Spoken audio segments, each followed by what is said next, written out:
हरे कृष्णा।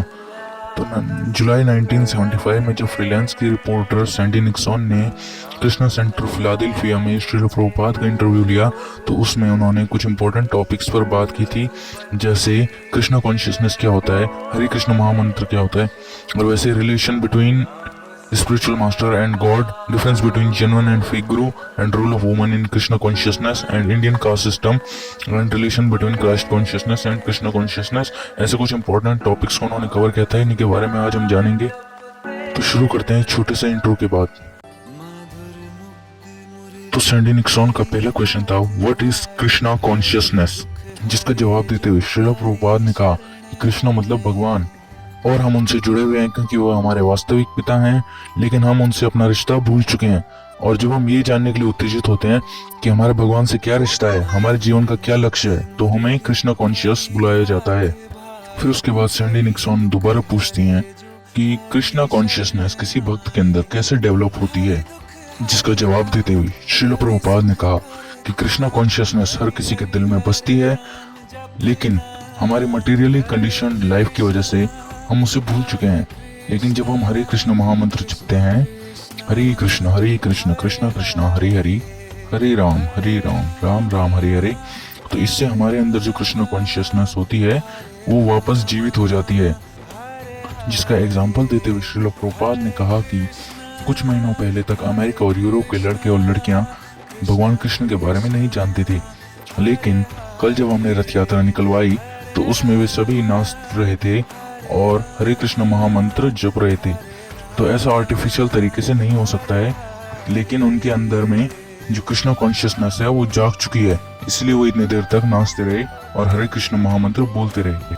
फिर जैसे कोई जवान लड़का किसी जवान लड़की से दोस्ती करने पर उससे प्यार करने लग जाता है, वैसे ही जब कोई डिवोटीज के संग में आता है तो वो कृष्ण से प्यार करने लग जाता है और उसके अंदर कृष्ण कॉन्शियसनेस जाग उठती है।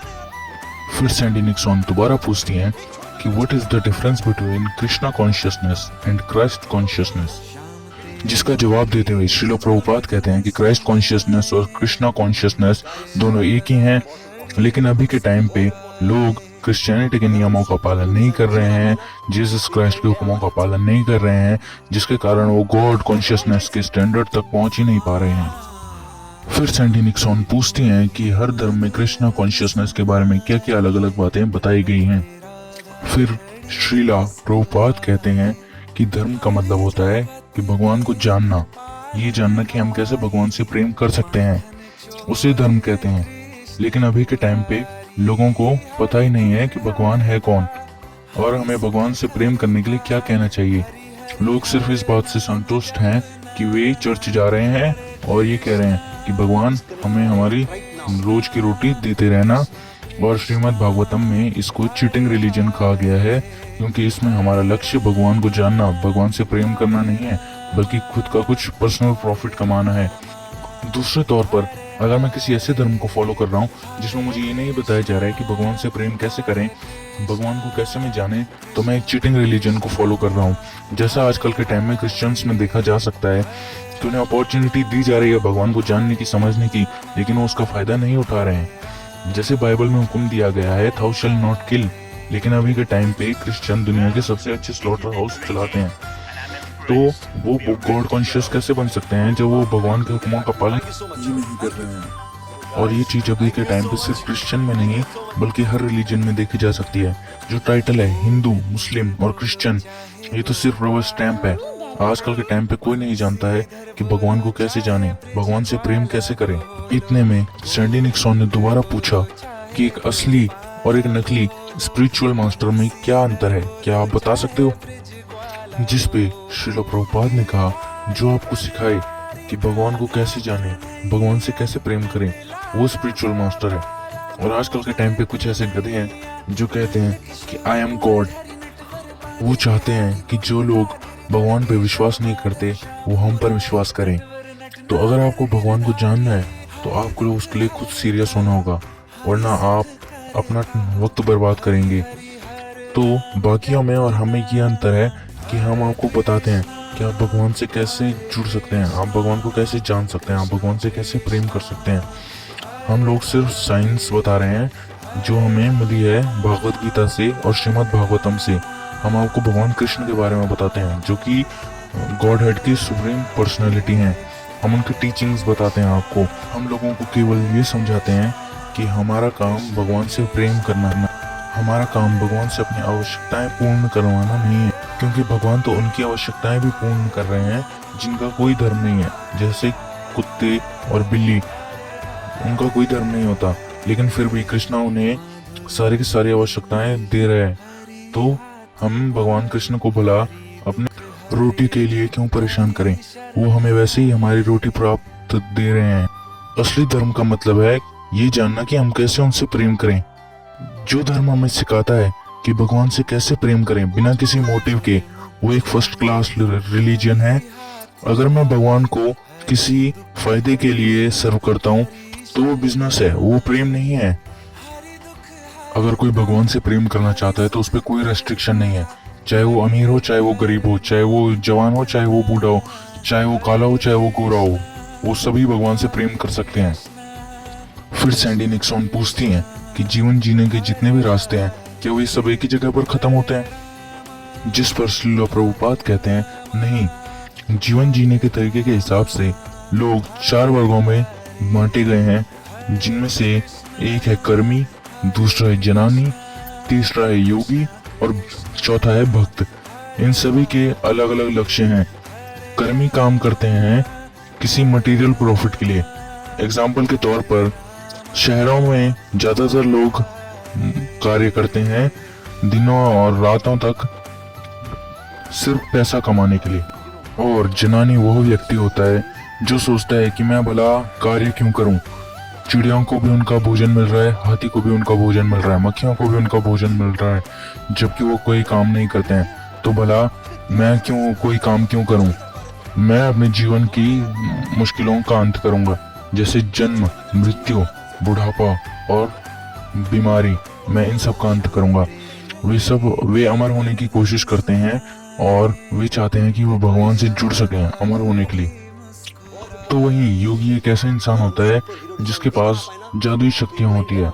योगी इतने छोटे बन सकते हैं कि अगर आप उन्हें किसी कमरे में बंद कर दें तो वो छोटी से छोटी जगह से बाहर आ सकें, और वो चाहते हैं कि उन्हें सोसाइटी में किसी कमाल के आदमी तरह माना जाए। तो जो योगी होता है वो जादुई शक्तियां चाहता है, जो कर्मी होता है वो सिर्फ पैसा कमाना चाहता है या अपना प्रॉफिट कमाना चाहता है, और जो जनानी होता है वो अपने दुखों का अंत करना चाहता है। लेकिन जो भक्त है वो खुद के लिए कुछ नहीं चाहता, वो सिर्फ भगवान की सेवा करना चाहता है अपने प्रेम से। जैसे कोई माता अपने पुत्र की सेवा करती है बिना किसी भी प्रॉफिट के लिए, सिर्फ अपने प्रेम दिखाने के लिए। जब हम भगवान से प्रेम करने लगते हो वो परफेक्शन है। कर्मी, जनानी और योगी कोई भी भगवान को नहीं जान सकता है, सिर्फ भक्त भगवान को जान सकता है। जैसा भगवान कृष्ण ने भागवत गीता में कहा है, सिर्फ भक्ति करके ही भगवान को जाना जा सकता है, उससे प्रेम किया जा सकता है, और उसके अलावा कोई भी तरीका नहीं है। फिर सैंडी निक्सन पूछती है कि जब कोई भक्ति के मार्ग पर चलता है तो उसके मन में क्या क्या चीजें बदलती हैं। फिर श्रील प्रभुपाद कहते हैं कि मन में कोई अंतर नहीं आता, हम अपने वैसे ही मन में कृष्ण कॉन्शियसनेस को प्राप्त होते हैं, और अभी जो हमारी कॉन्शियसनेस है वो कचरे से ढकी हुई है, हमें उसे साफ करना होगा, तब जाकर के हम कृष्ण कॉन्शियस बनेंगे। हमारी कॉन्शियसनेस जो है वो पानी की तरह है, साफ और सरल, लेकिन कभी कभी वो मटमैली हो जाती है, तो हमें उसे साफ करना पड़ता है, और तो वो वापस साफ और सरल बन जाती है। फिर सैंडी निक्सन पूछती है कि क्या कृष्ण कॉन्शियस सोसाइटी में कोई ऐसा नियम है जो नॉर्मल सोसाइटी से अलग है और अच्छा है। फिर श्रील प्रभुपाद ने कहा, हाँ तुम देख सकते हो, मेरा कोई भी भक्त ड्रंकर्ड नहीं है, मीट ईटर नहीं है। साइकोलॉजिकल पॉइंट ऑफ व्यू से वो बहुत ही साफ हैं, उन्हें कभी कोई खतरनाक बीमारी नहीं हुई। वास्तविकता में मीट ईटिंग छोड़ना असल में कृष्ण कॉन्शियसनेस का सवाल नहीं है, बल्कि सिविलाइज्ड ह्यूमन लाइफ का सवाल है। भगवान ने हमें काफी सारी चीजें दे रखी हैं खाने के लिए, फल, सब्जी और अनाज और अच्छा खासा दूध। दूध से कोई हजारों खाने की चीजें बना सकता है जो कि बहुत ही पौष्टिक होती हैं, लेकिन कोई उन्हें बनाना ही नहीं जानता। लोग अच्छे बड़े बड़े स्लॉटर हाउस चला रहे हैं मीट खाने के लिए, लेकिन अभी के टाइम पे कोई भी सिविलाइज नहीं है। जो अनसिविलाइज्ड लोग होते हैं वही जानवरों को मारते हैं उन्हें खाने के लिए। सिविलाइज्ड मैन कभी जानवरों को नहीं खाता, वह खाने की अलग अलग चीज़ें बनाता है, लेकिन कभी स्लॉटर हाउस भी नहीं चलाता। जैसे हमारे वृंदावन के हैं वेस्ट वर्जीनिया में, हम दूध से खाने की चीज़ें बनाने की तैयारी रखी हुई है। जब भी कोई बाहर से विजिटर आता है तो ये अचंभित हो जाते हैं कि हमने दूध से खाने की कैसी कैसी चीज़ें बनाए हैं।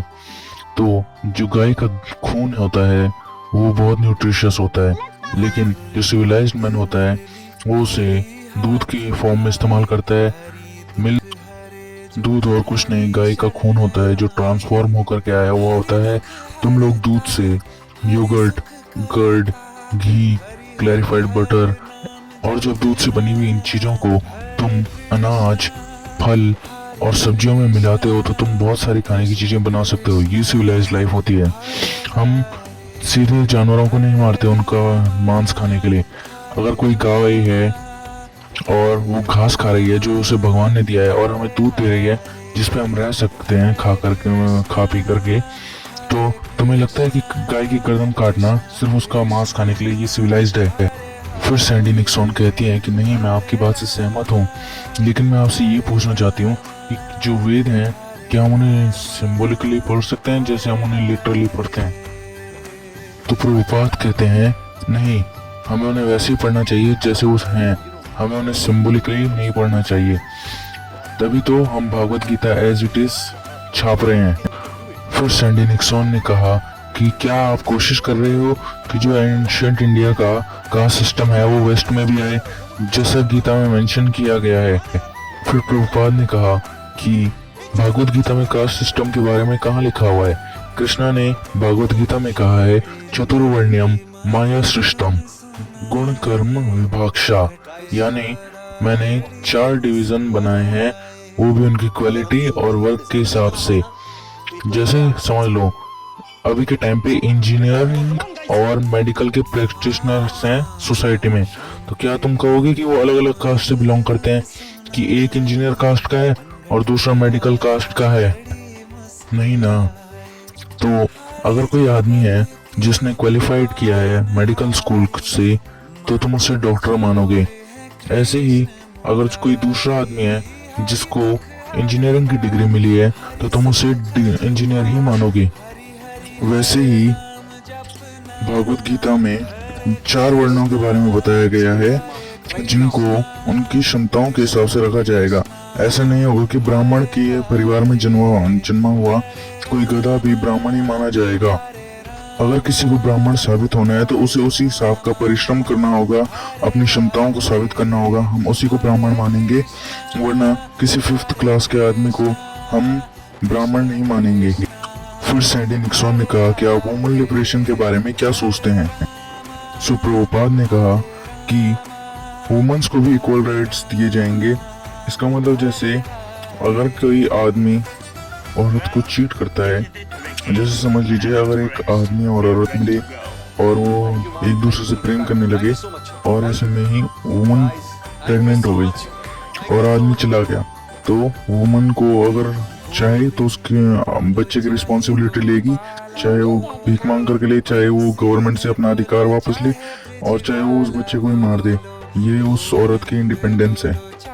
लेकिन भारत में एक औरत को चाहे गरीबी से जूझना पड़े लेकिन वो अपने पति की केयर में रहेगी और वो अपनी पत्नी की रिस्पॉन्सिबिलिटी भी लेगा, और चाहे वो प्रेग्नेंट भी हो जाए तो उसको फोर्स नहीं है अपने बच्चे को मारने के लिए और उसको जिंदा रखने के लिए उसे भीख मांगने की जरूरत भी नहीं है।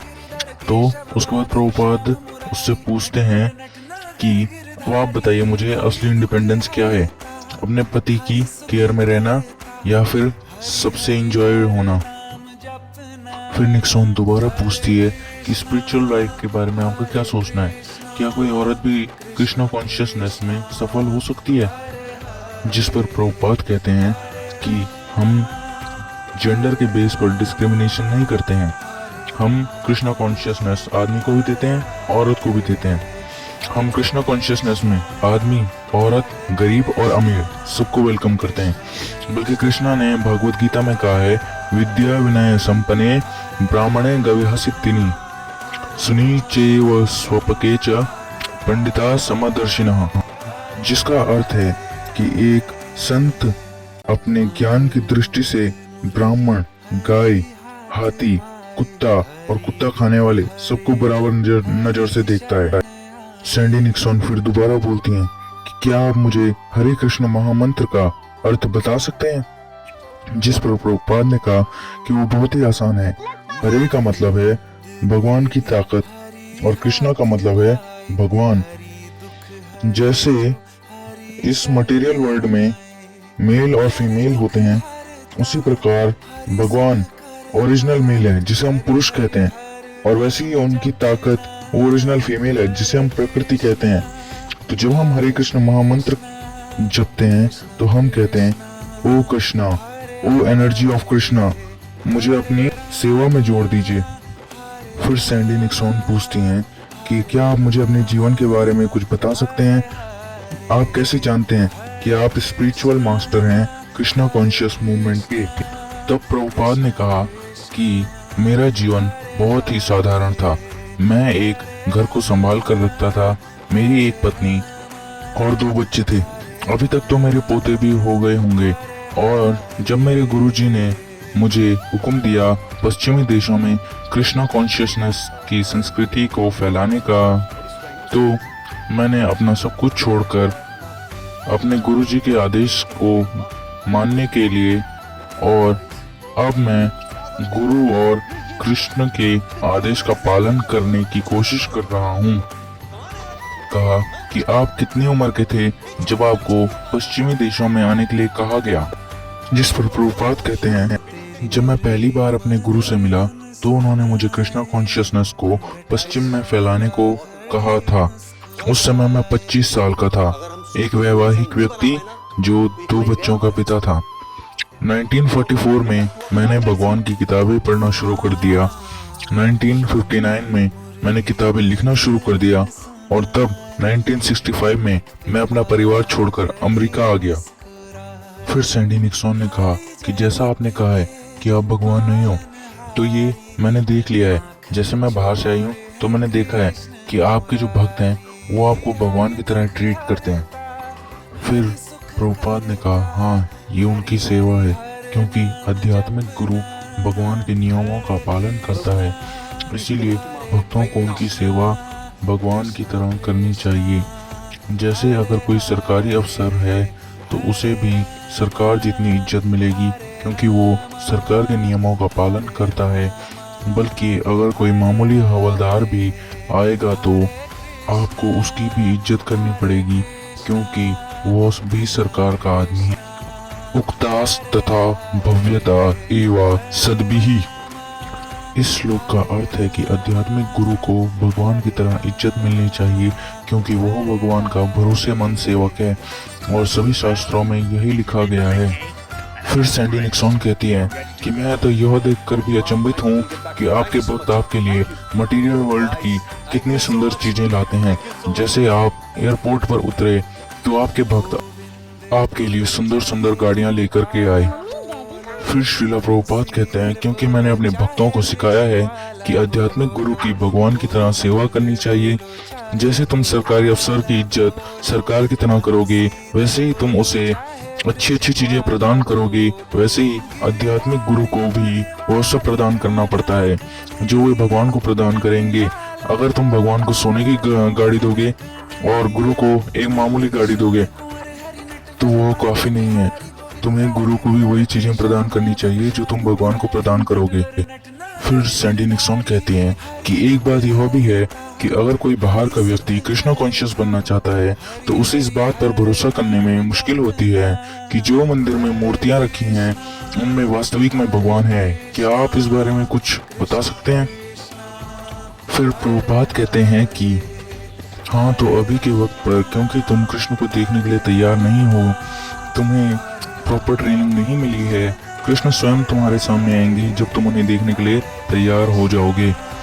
तुम वहाँ लकड़ियों और पत्थरों को देख रहे हो, लेकिन तुम उसमें आध्यात्मिक नहीं देख रहे हो।